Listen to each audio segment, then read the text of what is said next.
New claims from Air Force veterans who claim they were exposed to high levels of radiation while working near Area 51. And joining us tonight is Dave Crete, one of the veterans who says he was exposed to that radiation while guarding F-11 stealth bombers at the Nevada test range. Mr. Crete, thank you so much for being here. Thank you, Natasha, for having me. And I know you say you have faced some serious health challenges after working at that test range. Can you tell us a little bit about your experience? So my experience was I was stationed out there from 83 to 87. And that my personal health issues are things like tumors. I have bad lungs. I have something called silicosis, which means scarring of my lungs from inhaling radioactive dust. All of my kids have issues. They have birth defects and things that can be directly traced to it. And through conversations, we started finding out from the other guys that this is common. And now we look at it and a significant number, it's anecdotal, but over half of the guys have either got serious health issues or have died that have been stationed out there. I'm so sorry to hear that, and I'm so sorry to hear about how this has impacted you and you say your family as well. Do you know what you were exposed to while working on that site? Yeah, the primary thing was plutonium-239, which from the testing, because the testing was within visual range right outside the front gate of where we work. And then there was uranium, depleted uranium, beryllium, and all kinds of other stuff from things that they've done out there since World War II. Do you think the government knew and understood the risks and just didn't inform you?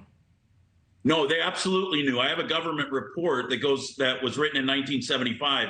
My base was built in 1979, and they said in 1975, the Tonopah test range is contaminated with plutonium, and they went through a step of 3 different choices that they had, and the final choice that they chose was, we'll deal with the issues down the road, because they essentially said the juice is worth the squeeze, and that's in the government report. The problem that I have and that my fellow veterans and DoD workers has is we were the future liability that they were planning on, and that's not okay. And then they deny us access to our benefits that any other veteran would get.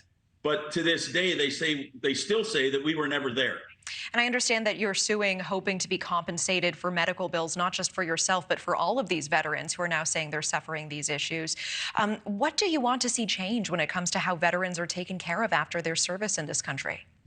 Well, we're really not suing. What we've requested, and we have a champion in Congress, Mark Amodei, congressman from up in Reno, has helped us with getting a bill in draft so that we can not only, this isn't about me. I mean, I used to think I was sick until I met the other guys.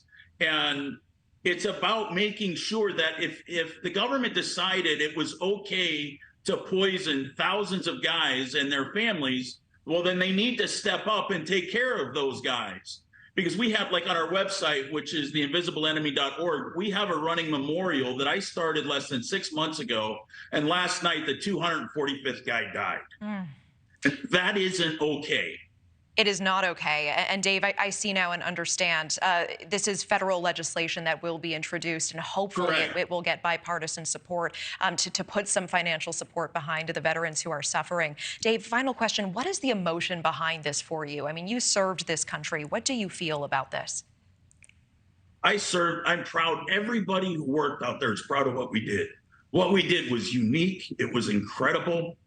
But it's not okay to send people out there knowing what you're going to do to them and then ignore them using the veil of secrecy to say, well, now we don't have to take care of you because you were never there. It's not okay. It's not okay that my kid has neurofibromatosis. Those aren't okay things. If you're going to do something, at least step up and be responsible. And the government needs to be responsible. And I'm one of thousands. Dave, this is such an important story, and I truly appreciate your time and your service. Dave Crete, thank you so much. Thank you very much. Thank you for watching. Go to newsnationnow.com to find News Nation on your television provider. And don't forget to click the red subscribe button below to get more of News Nation's fact-driven, unbiased coverage.